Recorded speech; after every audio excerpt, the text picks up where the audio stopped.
नमस्ते, मेरा नाम कांत कुमार है। आज मैं आप लोगों को ग्लोबलाइजेशन के बारे में बताऊंगा। ग्लोबलाइजेशन को हिंदी में वैश्वीकरण कहते हैं, इसे भूमंडलीकरण भी कहते हैं। ग्लोबलाइजेशन का जो इतिहास है वह हजारों साल का है। Globalisation is as old as Mankind.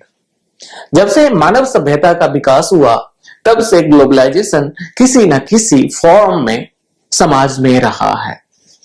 उदाहरण के रूप में हम लोग देखेंगे कि भारत में 2500 साल पहले बुद्धिज्म का उत्पत्ति हुआ और बुद्धिज्म भारत से दुनिया के विभिन्न भागों में पहुंचा। दूसरा एग्जाम्पल हम सिल्क रूट का लेते हैं। सिल्क रूट लगभग 2000 साल पहले बना और सिल्क रूट के द्वारा चीन विश्व के भिन्न देशों के साथ व्यापार करता था। स्पाइस रूट यानी कि मसाला रूट के द्वारा भारत विश्व के भिन्न भागों से व्यापार करता था। प्राचीन समय में भारत का मसाला दुनिया भर में प्रसिद्ध था। तो हम समझ सकते हैं कि ये जो बिजनेस एक देश का दूसरे देश से ये लगभग हजारों साल से चलता आ रहा है। तो हम लोग समझ सकते हैं कि प्राचीन समय में भी एक देश दूसरे देश से व्यापार करते थे और उनके बीच कल्चर, कस्टम और रिलीजन का आदान प्रदान होता था। तो इस तरह के जो एक्सचेंजेस हैं ये सभी ग्लोबलाइजेशन की पार्ट हैं। यह सिद्ध करता है कि ग्लोबलाइजेशन ये आज का कॉन्सेप्ट नहीं है, इसका कॉन्सेप्ट बहुत ही पुराना है। ये एक एंशिएंट कॉन्सेप्ट है जो मानव के विकास के साथ उत्पन्न हुआ। इस पिक्चर के द्वारा हम ग्लोबलाइजेशन को अच्छी तरह से समझ सकते हैं।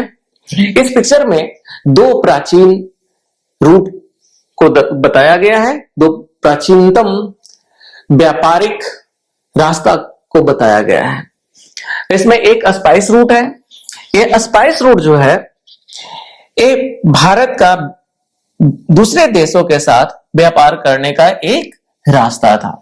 इस रूट के द्वारा भारतीय व्यापारी दूसरे देश में भारतीय मसाला को ले जाकर के बेचते थे और वहां से बहुमूल्य धातु और वहां के जो स्पेशल प्रोडक्ट थे वो वहां से भारत लाते थे और भारत के बाजारों में बेचते थे। तो ये जो स्पाइस रूट जो है इसका भी इतिहास लगभग हजारों साल का है, 2000 साल का है। और ये जो रेड कलर का जो रूट है ये सिल्क रूट है। सिल्क रूट की उत्पत्ति चाइना से हुई और सिल्क रूट का भी इतिहास 2000 साल का है।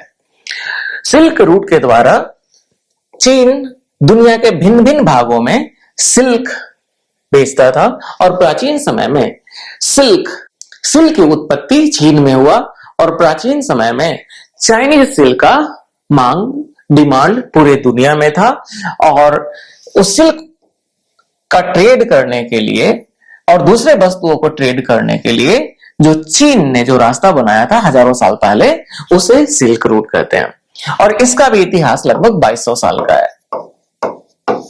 तो हम लोग कह सकते हैं कि ये दुनिया के जो कंट्री है ये हजारों साल से एक दूसरे से व्यापार करते आ रहे हैं, इकोनॉमिक एक्सचेंजेस करते आ रहे हैं और वो लोग कल्चर, ट्रेडिशन और रिलीजन का भी एक्सचेंजेस करते आ रहे थे और ये सभी एक्सचेंजेस ग्लोबलाइजेशन का पार्ट है।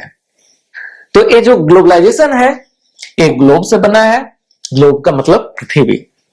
इस पिक्चर को हम देख सकते हैं कि एक ग्लोब का एक फोटो है और ये जो विश्व के सभी जो लोग हैं ग्लोबलाइजेशन में एक साथ इकट्ठा होते हैं, यानी कि वो समझौता करते हैं, कोलैबोरेशन करते हैं अपने इकोनॉमिक और कल्चरल एक्सचेंजेस के लिए। तो ग्लोबलाइजेशन में सभी क्या होता है, एक तरह का यूनिफिकेशन होता है वर्ल्ड के डिफरेंट कल्चर के लोगों का। तो ग्लोबलाइजेशन में क्या होता है कि दुनिया के भिन्न देश के लोग एक दूसरे से व्यापारिक और सांस्कृतिक रिश्ता बनाते हैं। ग्लोबलाइजेशन का मतलब है कि coming together of country. Coming together of countries and nation. In globalization, world grows together and there is active exchanges of goods, culture, custom and peoples between the countries. तो ग्लोबलाइजेशन में होता है कि सामान का आदान प्रदान तो होता भी ही है, साथ में कल्चर का भी होता है, कस्टम का भी होता है और पीपल का भी होता है। जैसे कि हम लोग घूमने के लिए दूसरे देश में जाते हैं, बहुत सारे लोग नेपाल जाते हैं घूमने के लिए, श्रीलंका जाते हैं, थाईलैंड जाते हैं, यूरोप जाते हैं, अमेरिका जाते हैं। तो ये जो लोगों का दूसरे देश में घूमने जाना, ये भी ग्लोबलाइजेशन का पार्ट है। और जैसे हम लोग अभी मोबाइल यूज कर रहे हैं, एप्पल यूज कर रहे हैं, एप्पल एक अमेरिकन कंपनी, एप्पल मोबाइल को अमेरिकन कंपनी बनाती है और भारत के लोग भी इसे यूज करते हैं। तो ये जो कहते हैं, ये जो अमेरिकन प्रोडक्ट जो इंडिया में बिक रहा है, ये ग्लोबलाइजेशन के कारण हुआ है। तो ये जो ग्लोबलाइजेशन होता है, इसमें क्या होता है कि इसको में जो देश, दुनिया के जो कंट्रीज हैं, जो एक साथ आते हैं और अपने अपने प्रोडक्ट को एक्सचेंज करते हैं और साथ में कल्चर का भी एक्सचेंज होता है और लोगों का आना जाना भी होता है। ये सभी ग्लोबलाइजेशन का पार्ट है। तो ग्लोबलाइजेशन का फायदा ये होता है कि भिन्न भिन्न देश के लोगों को भिन्न भिन्न चीज आसानी से मिल जाता है। Products are easily available for more people. Globalisation को कुछ इस तरह से हम लोग समझ सकते हैं कि ग्लोबलाइजेशन एक ऐसी प्रक्रिया है जिसके माध्यम से दुनिया भर के देश आर्थिक, राजनीतिक, सांस्कृतिक रूप से एक दूसरे से जुड़ते हैं, जिसमें वस्तुओं, सेवाओं, पूंजी और विचारों का सीमा पार आदान प्रदान होता है। It means globalisation is the increasing interconnectedness of economies, culture, population worldwide through the cross-border trade, technologies and movement of the people's goods and services. In globalization, the exchanges of goods, peoples and services is done. जैसा कि अभी हम लोग समझे कि globalisation से देश के भिन्न भिन्न लोग एकजुट हो रहे हैं और प्रोडक्ट का एक्सचेंज होता है, जिससे कि लोगों के बीच का प्रोडक्ट और कल्चर का एक्सचेंज होता है, जिससे फायदा ही फायदा होता है। लेकिन इसके कुछ साइड इफेक्ट भी हैं। Where there is light there is also shadow. तो एक ग्लोबलाइजेशन में क्या होता है कि एक कंट्री का जो कंपनी होता है दूसरे कंट्री में भी जाता है और वो उस होस्ट कंट्री में अपना प्रोडक्शन यूनिट सेटअप करता है। तो इससे एक फायदा ये होता है कि जो होस्ट कंट्री जिसके पास कोई टेक्नोलॉजी नहीं होता है, वो बाहरी कंपनी, विदेशी कंपनी, एमएनसीज वहां जाके फैक्ट्री सेटअप करते हैं और लोकल लोगों का, लोकल पीपल का क्या करते हैं, वो जॉब प्रोवाइड करते हैं, जिससे वहां का इकोनॉमी बढ़ता है। जैसे अभी हम लोग देख सकते हैं कि पिछले कुछ सालों में एप्पल अपना प्रोडक्शन यूनिट इंडिया में शिफ्ट किया है, जिससे लगभग हजारों लोगों को काम मिल रहा है। सर्विस सेक्टर में हम लोग देखेंगे कि बैंगलोर इंडिया में सर्विस सेंटर का हब है, जहां लाखों भारतीय लोगों को विदेशी कंपनियां काम देती है। और ये सभी ग्लोबलाइजेशन का एक नतीजा है। ग्लोबलाइजेशन के कारण देश, दूसरे देश के कंपनी भारत में अपना बेस स्टैब्लिश किए हैं। तो ये दूसरे देश के कंपनी भारत में क्यों अपना बेस स्टैब्लिश किए हैं, इतने आईटी सेक्टर में इतने सारे कंपनी क्यों खुले हुए हैं, उसके पीछे 2-3 कारण है। सबसे पहला, भारत में चीप लेबर है और जो विदेशी कंपनियां हैं उनका मकसद होता है ज्यादा से ज्यादा मुनाफा कमाना, और भारत में जो काम 20,000 में होता है वो यूरोपियन कंट्री में लगभग 1 लाख में होता है। तो एक तरह से जो कह सकते हैं कि भारत रिम्यूनरेशन, ये जो सैलरी है भारत में, जो सैलरी लोगों का है, लगभग यूरोपियन कंट्री और अमेरिकन कंट्री का मात्र 20% है। यानी कि जो काम अमेरिका में 100 रुपया में होगा, भारत में 20 रुपया में होगा। तो ये जो एमएनसीज कंपनी है जो भारत में, और जिसके कारण एमएनसीज जो है भारत में अपना फैक्ट्री सेटअप कर रहे हैं, और भारत एक बहुत बड़ा मार्केट भी है, तो उनको इजिली मार्केट भी अवेलेबल हो जाता है। तो एक कारण ये है। दूसरा कारण पॉल्यूशन भी है। जब बड़े बड़े फैक्ट्रियां लगता है तो बहुत ही पॉल्यूशन उत्पन्न करता है। तो बहुत सारे कंट्री में पॉल्यूशन कंट्रोल करने के लिए सख्त नियम बनाए गए हैं। तो कुछ गरीब कंट्री जो है उन्हें इन्वेस्टमेंट चाहिए होता है, उन्हें नौकरियां, लोगों को नौकरी देने होते हैं, तो अपना पॉल्यूशन नॉर्म थोड़ा लीनियंट कर देते हैं, थोड़ा कमजोर कर देते हैं कि बाहरी कंपनी आकर के वहां पे फैक्ट्री सेटअप करे। इसके कारण क्या होता है, होस्ट कंट्री में पॉल्यूशन भी बढ़ जाता है। तो ये पॉल्यूशन जो कहते हैं एक तरह का साइड इफेक्ट है ग्लोबलाइजेशन का, क्योंकि ग्लोबलाइजेशन में strict laws, strict rules regarding the control of pollution is not maintained. Many countries in these host countries work for very little money in comparison to those in industrialized country. So we can say there is also some side effect, demerits of globalization, because of globalization sometimes people of a poor country get exploited and they get very less salary. In host country, even national environment standards are ignored. This is a further cost factor in the worldwide international site competition. In host country, taxation is also kept as low as possible to attract the companies. ये दुनिया में globalisation का द्रुत गति से विकास का एक प्रमुख फैक्टर है इंटरनेशनल ऑर्गेनाइजेशन। इंटरनेशनल ऑर्गेनाइजेशन कुछ इस तरह का इन्वायरमेंट क्रिएट करता है जिससे कि ग्लोबलाइजेशन बढ़ता है। वर्तमान समय में ग्लोबलाइजेशन का बहुत ही द्रुत गति से विकास हुआ है और इस विकास का एक प्रमुख कारण है इंटरनेशनल ऑर्गेनाइजेशन। तो ये दुनिया में बहुत सारे इंटरनेशनल ऑर्गेनाइजेशन है। दुनिया का जो सर्वोच्च, जो सुप्रीम इंटरनेशनल ऑर्गेनाइजेशन है, यूनाइटेड नेशन है। पूरा दुनिया यूनाइटेड नेशन के द्वारा कंट्रोल होता है। जो इंटरनेशनल लॉज हैं, इंटरनेशनल लॉज ये सभी यूनाइटेड नेशन बनाता है और सभी कंट्री को यूनाइटेड नेशन के नॉर्म्स को मानने पड़ते हैं।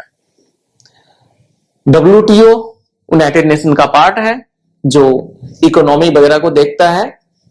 इस तरह से बहुत सारे लोकल लेवल पे भी इंटरनेशनल ऑर्गेनाइजेशन है, जैसे आसियान भी एक इंटरनेशनल ऑर्गेनाइजेशन है। ब्रिक्स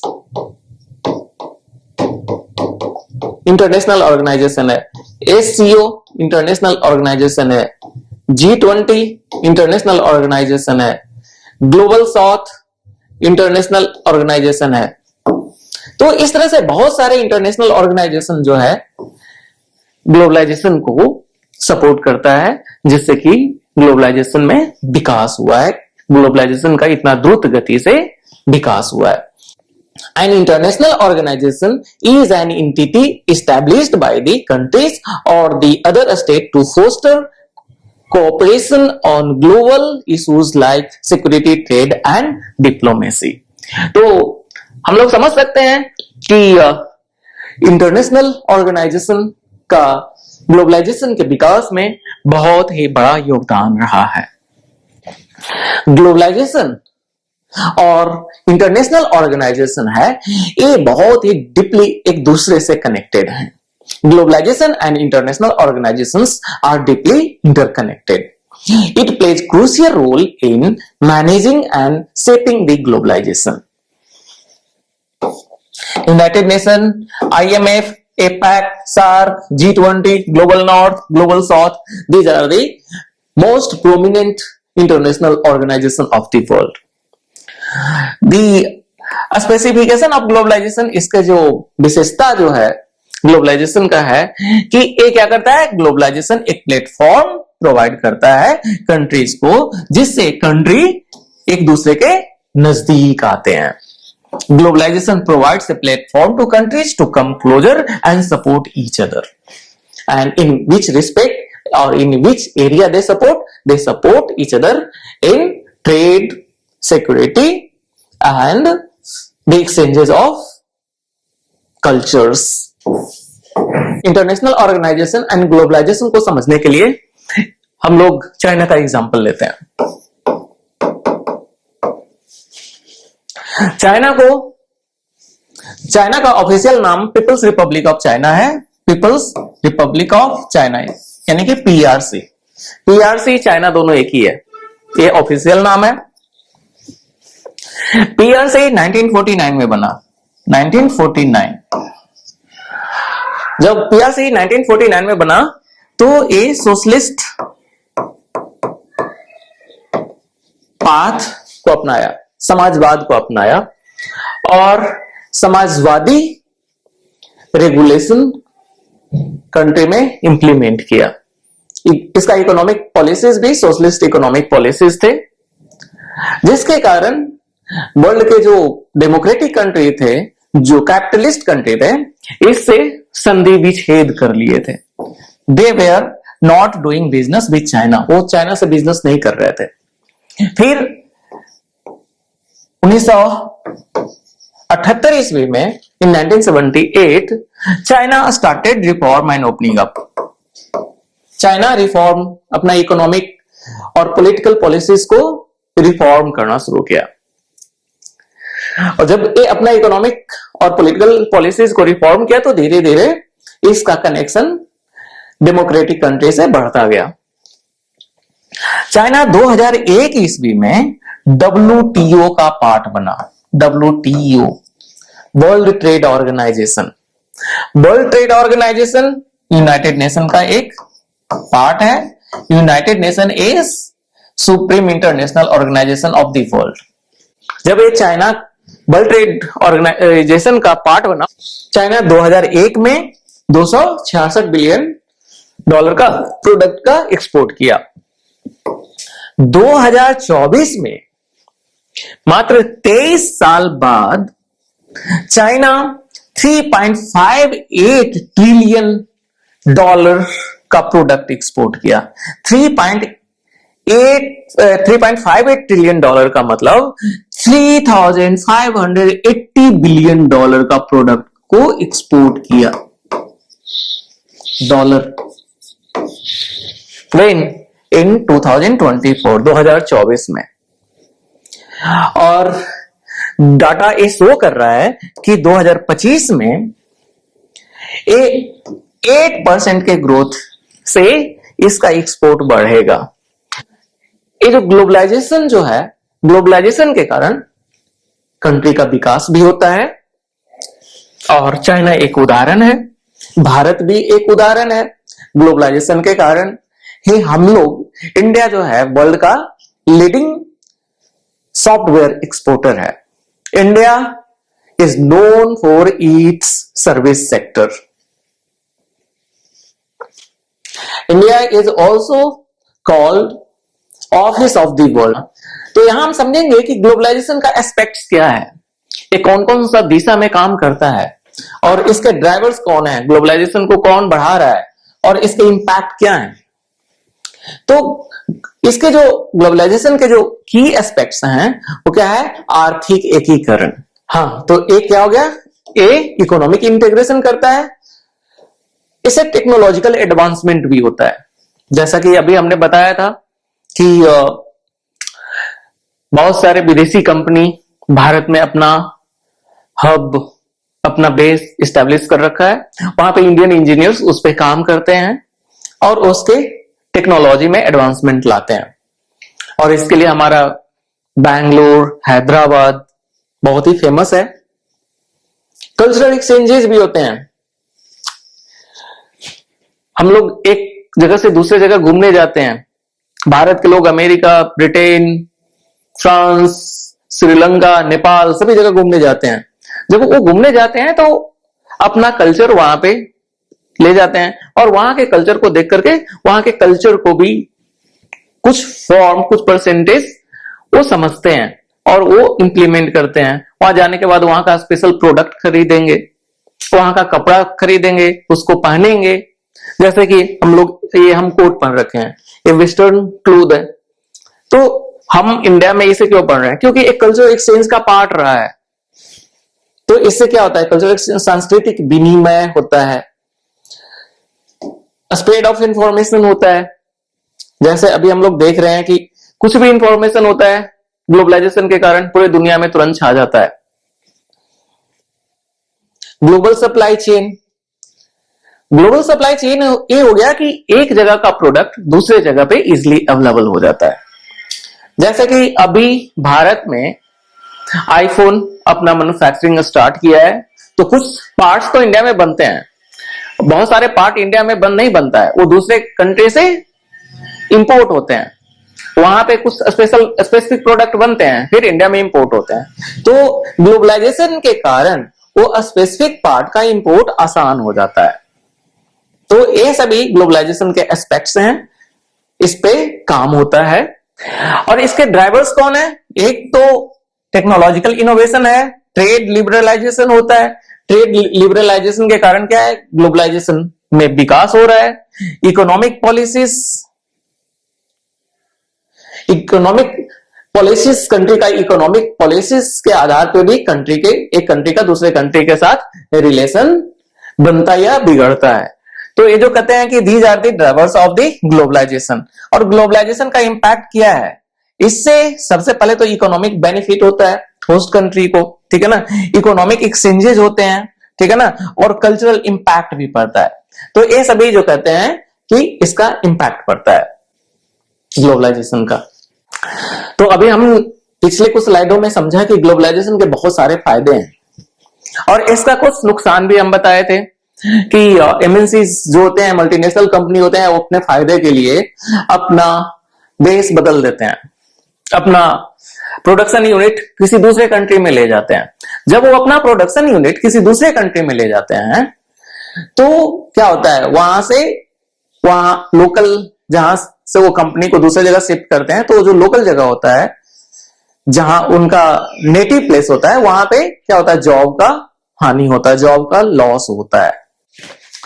तो अभी प्रेजेंट टाइम में ग्लोबलाइजेशन का क्या कंडीशन है? तो हम लोग जैसा जानते हैं कि अभी रिसेंटली डोनाल्ड ट्रंप सभी कंट्री पे कुछ टैरिफ लगा रखा है, भारत पे 50% लगा रखा है, यानी कि दुनिया के जितने भी देश है सभी पे कुछ ना कुछ टैरिफ लगा रखा है। और टैरिफ लगाने का मेन मकसद है कि जो अमेरिकन कंपनी दूसरे देश में अपना बेस बना रखा है, अपना प्रोडक्शन हाउस बना रखा है, वो पुनः दोबारा से अपना प्रोडक्शन यूनिट अमेरिका लाए। अगर वो सारे कंपनियां या जो विदेशी कंपनी है अपना प्रोडक्शन अमेरिका में नहीं करेंगे तो उनको टैक्स देना पड़ेगा, जिससे कंपनियां जो होता है अपना प्रॉफिट को मेंटेन करने के लिए अपना प्रोडक्शन यूनिट वापस अमेरिका में ले जाएगा। तो इस तरह का जो एक्टिविटी जो है ग्लोबलाइजेशन के लिए अच्छा नहीं है। तो ये जो कह सकते हैं इस तरह का एक्टिविटी एक तरह का आइसोलेशनिस्ट एक्टिविटी है, ठीक है ना। और Trump has adopted the protectionist policies, इसे प्रोटेक्शनिस्ट भी पॉलिसीज भी कर सकते हैं, क्योंकि वो अपने देश में फैक्ट्रियां को बचाना चाह रहा है, अमेरिका में जॉब क्रिएट करना चाह रहा है, जो अनएम्प्लॉयमेंट का, बेरोजगारी का इशू है उसे दूर करना चाह रहा है। तो अमेरिकन मार्केट को फॉरेन गुड्स से बचाना चाहता है। तो ये एक इस तरह का जो कह सकते हैं इट्स प्रोटेक्शनिस्ट पॉलिसीज। अब ये जो कहते हैं कि ये जो ट्रंप का ये जो ट्रेड वॉर है और जो कहते हैं जो टैरिफ का जो एक्टिविटी है, ये जो एक तरह से जो कहते हैं कि इंडिया और चाइना सेंटर्ड है, इसको में चाइना ज्यादा सेंटर्ड है क्योंकि ज्यादातर फैक्ट्रियां जो है चाइना में सेटअप है। तो जिसके कारण क्या हो रहा है कि एक तरह से USA, United state of America और चीन में एक तरह का इकोनॉमिक वार टाइप का स्टार्ट हो गया है।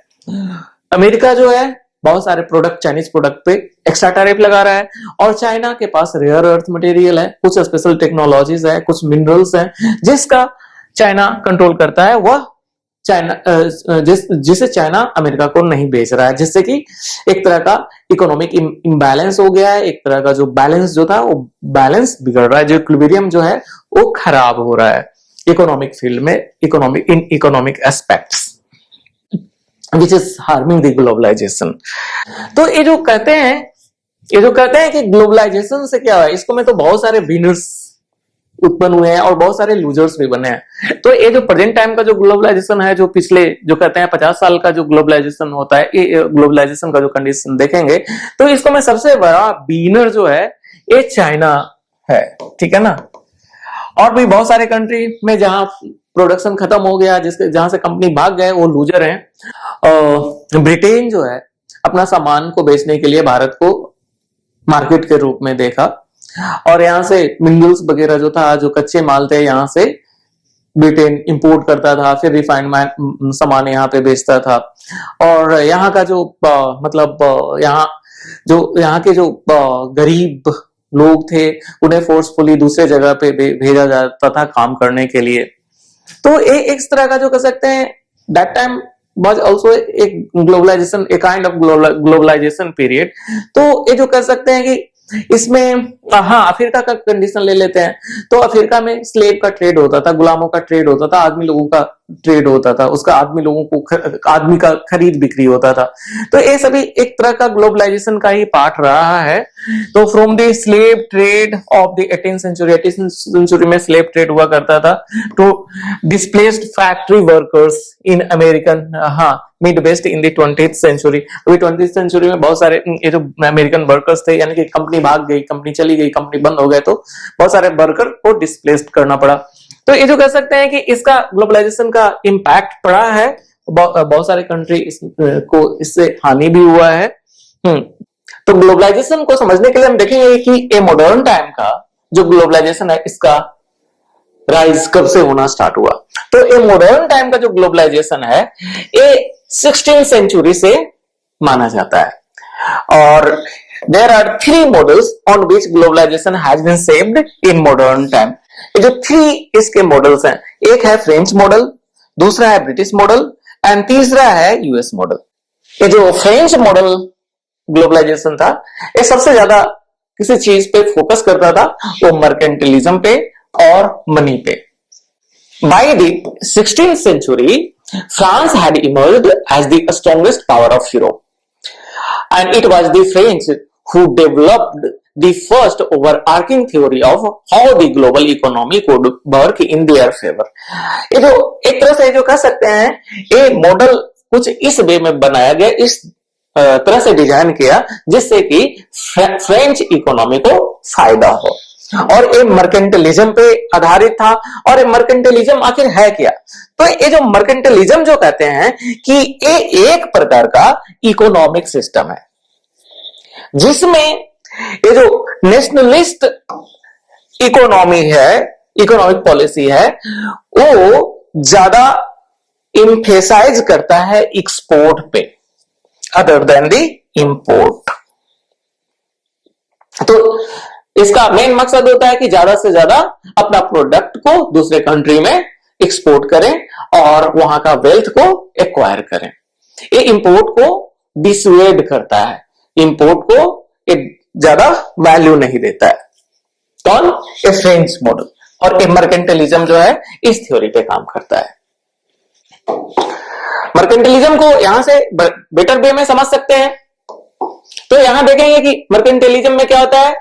Mercantilism theorized that global wealth was static, कि ग्लोबल वेल्थ, जितने भी ग्लोबल वेल्थ हैं वो स्टैटिक हैं, और इसको में Nations aimed to maximize the export and minimize the import। और दूसरा तीसरा क्या हो गया? Wealth consisted as acquiring as much as gold and silver as possible। ये जो France version of mercantilism was based on the idea that a country should put up trade barriers to limit how much other country could sell to it, while boosting its own industries to ensure that more money came into the country than left it। और ये जो mercantilism theory जो है बाद में एक capitalist system के expansion में मदद किया। फिर बाद में इंग्लैंड और जर्मनी भी ये फ्रांस का मर्केंटिलिज्म थ्योरी को एडॉप्ट किया और अपना कॉलोनी को बढ़ाया। ब्रिटेन कनाडा को कॉलोनी बना लिया, और उसके बाद और जब तक इंडिया भी ब्रिटेन का कॉलोनी बन चुका था, तो एक जो कह सकते हैं कि वर्ल्ड के एक काफी बड़ा हिस्सा पे इंग्लैंड अपना कब्जा जमा लिया था, बड़े हिस्से को कॉलोनी बना लिया था। तो 18th सेंचुरी में ब्रिटेन का पावर बढ़ने लगा, और 18th सेंचुरी में उसके बाद ब्रिटेन अपना ग्लोबलाइजेशन का थ्योरी लेकर आया, जिसे ब्रिटिश मॉडल कहते हैं। और ब्रिटिश मॉडल ग्लोबलाइजेशन का जो, और ये जो ग्लोबलाइजेशन का ब्रिटिश मॉडल है, ये फ्री ट्रेड एंड इंपायर पे आधारित है। यानी कि इस मॉडल में फ्री ट्रेड को ज्यादा प्रोत्साहन दिया गया, और इंपायर का मतलब they were trying to acquire more and more colonies, बहुत सारे कॉलोनीज। इसको समझने के लिए हम चाइना का उदाहरण ले सकते हैं। 1839 ईस्वी में first opium war Britain China के साथ लड़ा, और इस वार में चाइना वार को हार जाता है और ब्रिटेन जीत जाता है। और इस वार के बाद ब्रिटेन चाइना को फोर्स करता है अनइक्वल ट्रीटी साइन करने के लिए, और इस अनइक्वल ट्रीटी के थ्रू ब्रिटेन चाइना में सामान को ड्यूटी फ्री एक्सपोर्ट करने का एक अधिकार प्राप्त कर लेता है, और कुछ एरिया भी चाइना को ब्रिटेन को देना पड़ता है। तो ये जो कहते हैं कि ये सेम थ्योरी पे काम करता है। तो ये जो ब्रिटिश मॉडल था, जिसको में ये फ्री ट्रेड पे काम करते थे, यानी कि फ्री ट्रेड सिर्फ एक्सपोर्ट के लिए कि ब्रिटेन को फ्री का एक मार्केट मिल जाए, और साथ में एरिया भी कब्जा कर लेता था। तो समझो कि ये जो है ग्लोबलाइजेशन का ब्रिटिश मॉडल था। और इस ideology of free trade was first spelled out by the British economist Adam Smith and David Ricardo, the founding father of the classical economics. और ये जो कहते हैं, इनको founding father of classical economics कहा जाता है। तो जापान, तो ब्रिटेन को बहुत सारे क्षेत्र में फ्री ट्रेड करने का अधिकार मिल गया। उसके बाद क्या हो गया? In time Britain's advocacy of free trade unleashed the power of its manufacturing to dominate global market. British model of globalisation को इस पिक्चर के थ्रू समझ सकते हैं। तो यहां पे इस पिक्चर को देखिए, इसका हाफ पार्ट जो है बिल्कुल स्केलेटन टाइप का दिख रहा है, यानी कि कुछ नहीं है, कंकाल है। और दूसरा पार्ट अगर देखेंगे तो बिल्कुल हिस्ट पुष्ट है, हेल्दी है, और पैसे का बारिश हो रहा है। इसका मतलब ये रहा कि ये फ्री ट्रेड के जरिए और इंपायर के जरिए, यानी कि इंपायर का मतलब ब्रिटेन जो है कॉलोनी बना रहा था, जैसे इंडिया कॉलोनी बन गया था, कनाडा कॉलोनी बन गया था, ज्यादातर दुनिया का देश ब्रिटेन का कॉलोनी बन गया था, और वो सभी के साथ फ्री ट्रेड करता था। यानी कि फ्री ट्रेड करता था तो वहां के सरकार को कुछ पैसे नहीं मिलता था। तो एक तरह से ब्रिटेन अपना प्रोडक्ट फ्री, ड्यूटी फ्री अपने कॉलोनीज में बेचता था, और यहाँ का जो रॉ प्रोडक्ट था वो सस्ते दामों में अपने यहां इंपोर्ट करता था, उसको रिफाइन करता था, फिर उसको बेच देता था। यानी कि Britain was earning a lot of money, and because of this policy Britain was getting richer and richer. Britain जो है पैसे वाला धनी होता जा रहा था, प्रोस्पेरस होता जा रहा था, और बाकी कॉलोनीज एक तरह से समझो भूखमरी के कगार पे थे। तो ये जो कहते हैं कि 19वीं सेंचुरी के अंत तक दुनिया का लगभग 25% पॉपुलेशन ब्रिटेन के कंट्रोल में था, और ये जो कंट्रोल पॉपुलेशन था ब्रिटेन के कंपनीज के लिए, उसके फैक्ट्रीज के लिए चीप लेबर का काम करता था, और जिस कॉलोनी के थ्रू वहां के रिसोर्सेज को एक्सप्लॉइट करता था, और अपने मैन्युफैक्चरर, ब्रिटिश मैन्युफैक्चरर को वो सस्ते दामों पे प्रोवाइड करता था, जिससे क्या हो रहा था कि ब्रिटेन को मुनाफा ही मुनाफा हो रहा था। तो ये ब्रिटिश मॉडल ऑफ ग्लोबलाइजेशन था।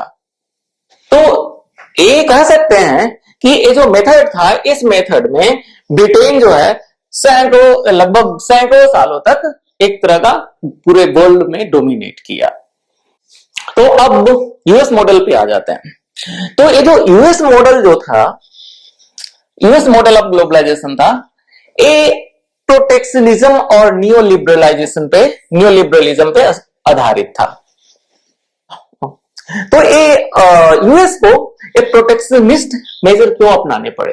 तो इसके पीछे भी इसका इतिहास इसका कारण रहा है। जैसा कि हम लोग जानते हैं कि ब्रिटेन जो है लगभग सैकड़ों वर्षों तक पूरी दुनिया में राज किया और पूरे ग्लोब, पूरे वर्ल्ड में डोमिनेशन अपना स्थापित किया। और अमेरिका भी एक कॉलोनी बना और अमेरिका का जो कॉलोनाइजेशन था 1607 ईस्वी में स्टार्ट हुआ। अमेरिका का कॉलोनाइजेशन 1607 ईस्वी में स्टार्ट हुआ और ये 1776 ईस्वी में इंडिपेंडेंट हुआ। ये जो कह सकते हैं कि लगभग 150 साल से ज्यादा, 250 साल तक लगभग अमेरिका भी कॉलोनी बना रहा और 150 साल में अमेरिका का भी बहुत एक्सप्लॉयटेशन हुआ। और ब्रिटिश मॉडल क्या था? Free trade, expand the empire. तो ऐसे कंडीशन में अमेरिका बहुत ही सफर किया था। तो जब अमेरिका आजाद हुआ तो सबसे पहले उसने अपना प्रोटेक्शनिज्म का सिद्धांत को अपनाया, अपना मार्केट को प्रोटेक्ट किया फॉरेन इंपोर्ट से। तो ये जो कहते हैं ऐतिहासिक कारण था। The US view of globalization was broader and more interventionist than the British model of free trade and empire. The US believed there is a needed global economic institutions to police this rule. But as in British case, the benefit of globalization were still unevenly shared. तो ये जो कहते हैं कि एक तरह से जो हम, जैसे मेरा मतलब जो व्यू है, हम एक तरह से जो कह सकते हैं कि जो यूएस मॉडल था was a kind of inclusive model, क्योंकि इसमें यूएस मॉडल एक economic institution, global economic institution का बात करता है। For this they wanted to establish a global economic institution. और जब कोई ग्लोबल इकोनॉमिक इंस्टीट्यूशन बनता है तो रूल और रेगुलेशन के थ्रू काम करता है। लेकिन ब्रिटिश मॉडल क्या था कि ब्रिटिश अपना एम्पायर एक्सपैंड कर रहा था और जो जगह उसके कंट्रोल में होता था वहां फ्री ट्रेड करता था। तो इस तरह से जो कह सकते हैं कि जो शेयर, प्रॉफिट का जो शेयर था वो एक खास तबके को मिलता था। लेकिन जो यूएस मॉडल था इसने जोर दिया कि एक ग्लोबल इकोनॉमिक इंस्टीट्यूशन बनाया जाए और इसे रूल एंड रेगुलेशन के थ्रू चलाया जाए। और उसके बाद वर्ल्ड वॉर के बाद अमेरिका दुनिया का सबसे strongest country, most powerful country के रूप में इमर्ज हुआ और उसके बाद पूरे वर्ल्ड में जो कह सकते हैं यूएस का डोमिनेंस रहा। 1970 ईस्वी तक कुछ दूसरे छोटे छोटे कंट्री भी इकोनॉमिकली स्ट्रांग हो रहे थे, जिसमें से प्रमुख है जापान और जर्मनी। और जापान और जर्मनी एक तरह से मैन्युफैक्चरिंग हब बनना शुरू कर दिए और ये प्रोसेस में जब मैन्युफैक्चरिंग सेक्टर जापान में एस्टेब्लिश होने लगे, जिसके कारण अमेरिकन इकोनॉमी पे प्रेशर बढ़ने लगा। और जब 2001 ईस्वी में चाइना वर्ल्ड ट्रेड ऑर्गेनाइजेशन का मेंबर बना तो चाइना का जो चीप लेबर और एबंडेंट ऑफ जो रॉ मटेरियल चाइना में थे, जिसके कारण चाइना एक दूसरा मैन्युफैक्चरिंग हब के रूप में उभरा। यूएस का जो इंडस्ट्रीज वगैरह जो थे, चीप लेबर और सस्ते रॉ मटेरियल के कारण ज्यादातर जो कंपनियां था अपना बेस चाइना में बना लिया, जिससे क्या हो गया कि अमेरिका का ट्रेड डिफिसिट बढ़ने लगा। यहां तक का यूरोपियन कंट्री जो पहले मैन्युफैक्चरिंग हब हुआ करता था, उसका भी ज्यादातर कंपनी मैन्युफैक्चरिंग, जो कंपनी मैन्युफैक्चरिंग करते थे वो अपना बेस चाइना में बना लिया। तो यूरोप में भी ये जो कह सकते हैं कि उसका ट्रेड डिफिसिट एक तरह से यूरोपियन कंट्री का भी बढ़ने लगा। और ये जो कह सकते हैं कि फिर बाद में क्या हुआ, अल्टीमेटली ये जो दिस एरा जो है 2001 के बाद का जो एरा है of intensive financialisation of world economy created a series of regional and then global financial crisis. उसके बाद क्या हो गया कि फाइनेंशियल क्राइसिस स्टार्ट होने लगा। और फाइनेंशियल क्राइसिस स्टार्ट होने का मेन कारण ये था कि 2000 से पहले ज्यादातर जो इंटरनेशनल और ग्लोबल फाइनेंशियल इकोनॉमी था वो वेस्टर्न वर्ल्ड में सिचुएटेड था। वेस्टर्न कंट्रीज थे, अमेरिका था, फ्रांस था, जर्मनी था, स्पेन था, ब्रिटेन था। लेकिन 2000 के बाद ये जो कहते हैं कि ये फाइनेंशियल जो कंडीशन जो है टिल्ट होने लगा एशिया के तरफ। और ये जो एक तरह से जो कह सकते हैं जिसके कारण वर्ल्ड में एक तरह का ग्लोबल फाइनेंशियल क्राइसिस हुआ। तो ये जो कहते हैं 2008 का फाइनेंशियल क्राइसिस एक बहुत बड़ा फाइनेंशियल क्राइसिस माना जाता है। तो अभी हम लोग देखते हैं, अभी 2025 आ गया है और चाइना जो है वर्ल्ड का सेकंड लार्जेस्ट इकोनॉमी बन गया है। और वर्ल्ड का लार्जेस्ट इकोनॉमी अभी भी अमेरिका है, लेकिन अमेरिका का ट्रेड डिफिसिट बहुत ही ज्यादा बढ़ गया है, जिसके कारण हम लोग कह सकते हैं कि एक तरह से अमेरिका में फाइनेंशियल इशू, फाइनेंशियल क्राइसिस के कगार पे है। एक तरह का फाइनेंशियल, एक तरह का समझो कि वहां पे फाइनेंशियल क्राइसिस ही है। तो वहां पे अनएम्प्लॉयमेंट, बेरोजगारी का रेट काफी बढ़ा हुआ है। और अमेरिका का जो नया प्रेसिडेंट बने हैं मिस्टर ट्रम्प, और इनका ड्रीम है कि अमेरिका को दोबारा ग्रेट बनाना, जो कि पिछले कुछ सालों में चाइना की तरफ शिफ्ट हो गया है। तो एक कुछ ड्रास्टिक रूल्स एंड रेगुलेशन ला दिए हैं, ये सभी कंट्री पे टैरिफ लगाना स्टार्ट कर दिए हैं, क्योंकि in present time America is losing its ground and that ground is being captured by the other countries like China, India, Brazil. This country are emerging as a next global power. तो ऐसे condition में Trump American economy और अपनी technology के safeguard के लिए इस एक तरह से ट्रेड वार स्टार्ट कर दिया है।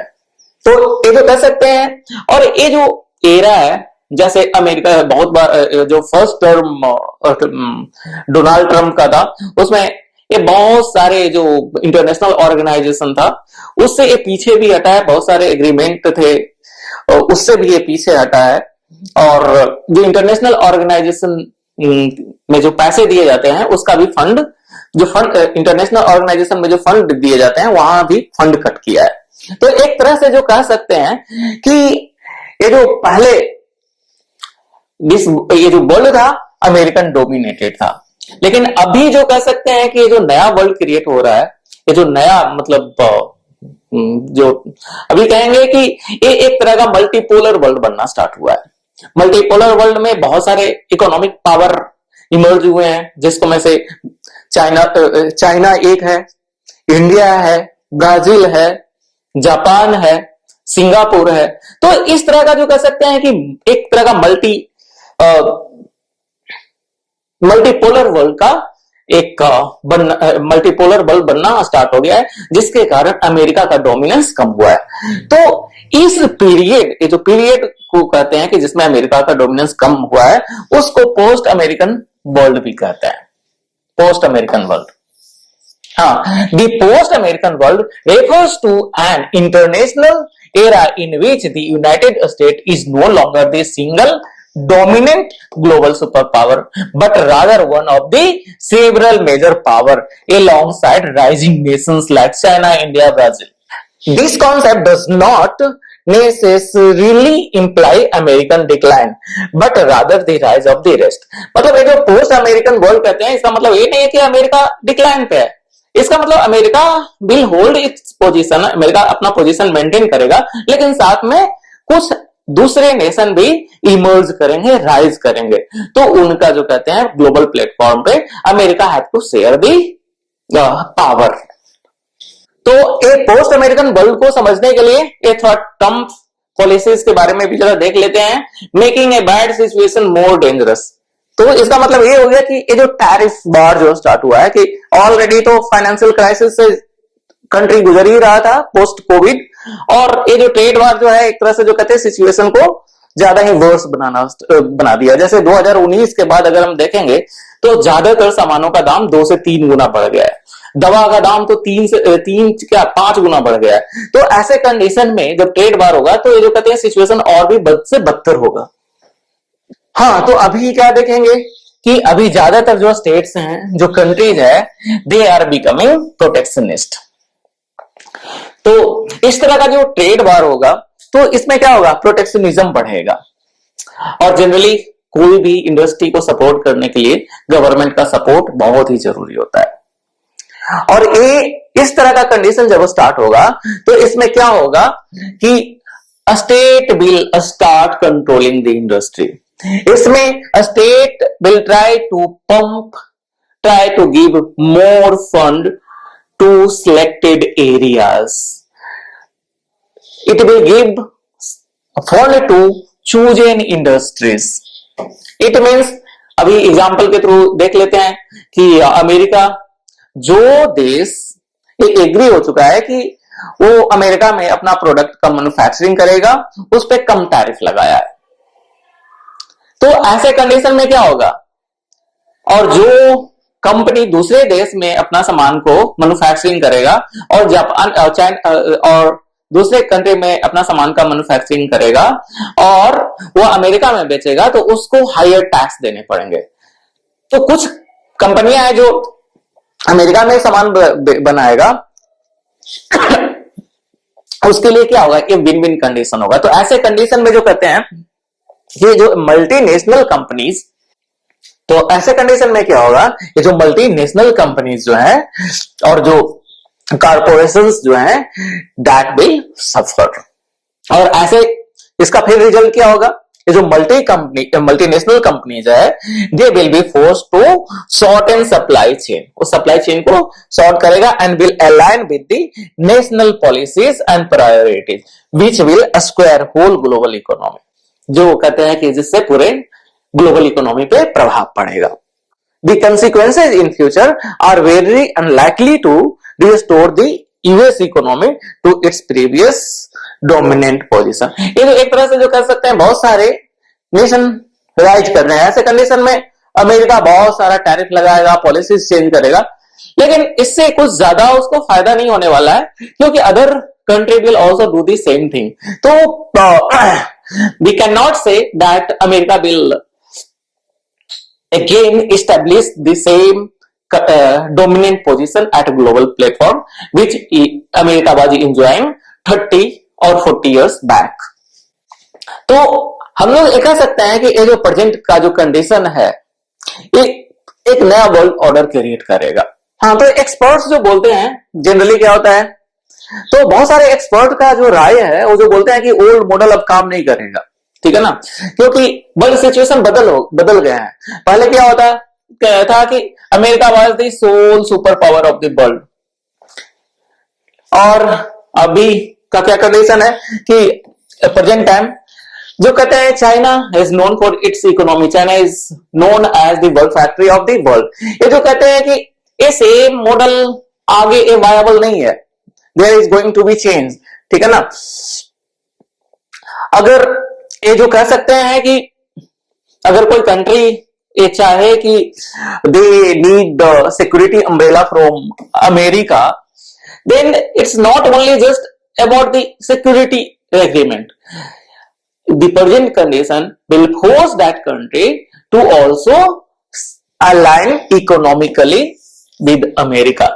जैसे अभी एग्जांपल देख लेते हैं कि जापान और अमेरिका का कंडीशन। जापान और अमेरिका के बीच में एक संधि हुआ है, एक एग्रीमेंट साइन हुआ है।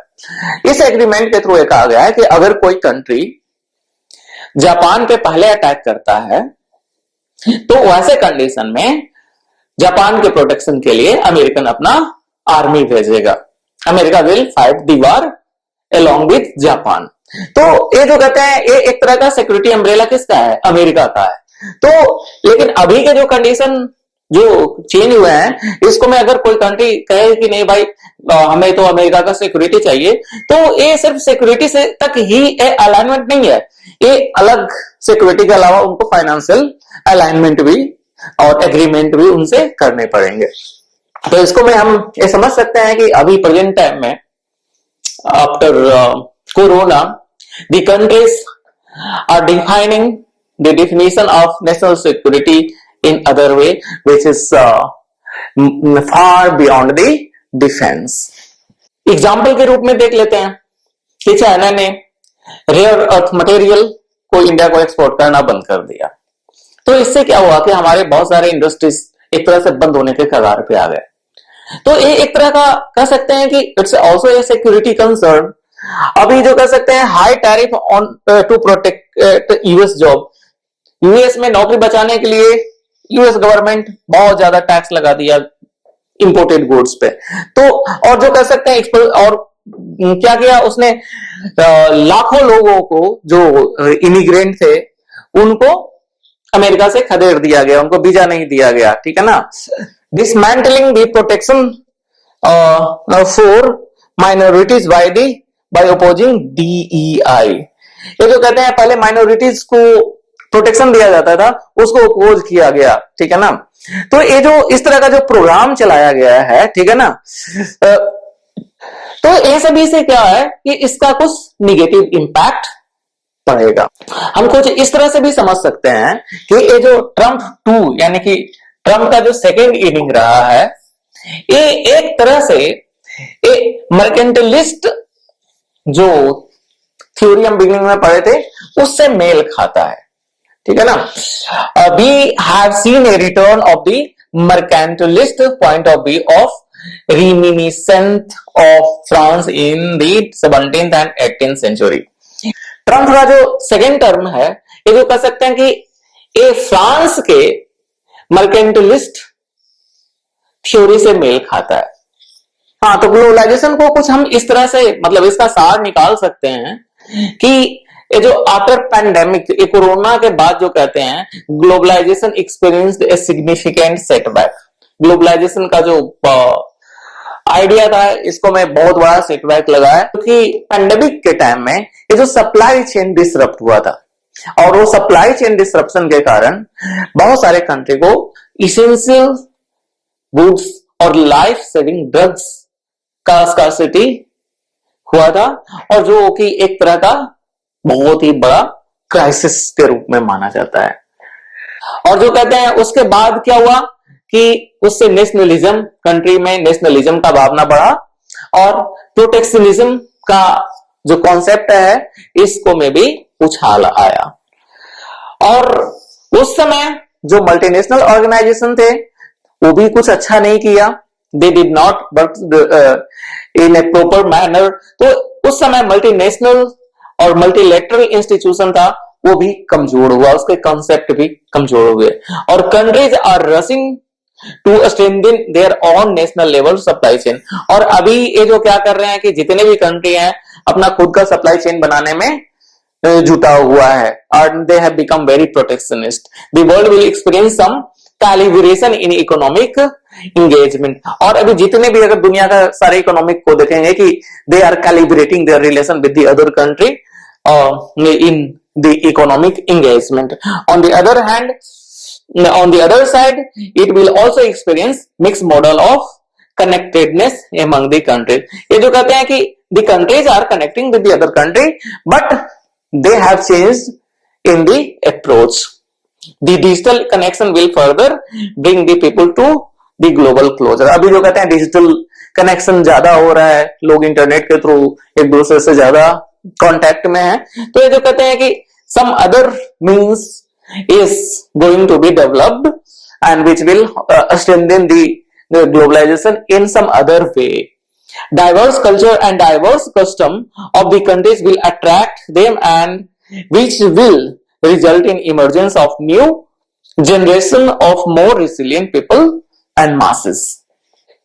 तो इसका कंक्लूजन ये होता है कि ये जो अभी रिसेंट टाइम में जो वर्ल्ड ऑर्डर में जो चेंज हुए हैं इससे we cannot say that globalization is dying, but we can say that it is reshaping. इसमें ये reshape कर रहा है, ठीक है ना। और ये जो कह सकते हैं कि it is characterized by a mix of continued integration and regional fragmentation. में present time the world is going through geopolitical tension, Ukraine Russia war, ठीक है ना, इजराइल गाजा इशू, ये जो कह सकते हैं economic slow down and desire for supply chain resilience are pushing for a more complex mixed model rather than a simple retreat. ये जो कह सकते हैं कि ग्लोबलाइजेशन पूरी तरह से खत्म नहीं हो रहा है, but it is going to be diversified. Future will focus more on service. ये जो कहते हैं कि ये जो future will be focused on more on service and digital connection. Alongside trade, it will require new multilateral structure to manage global flows and address social and environmental challenges in near future.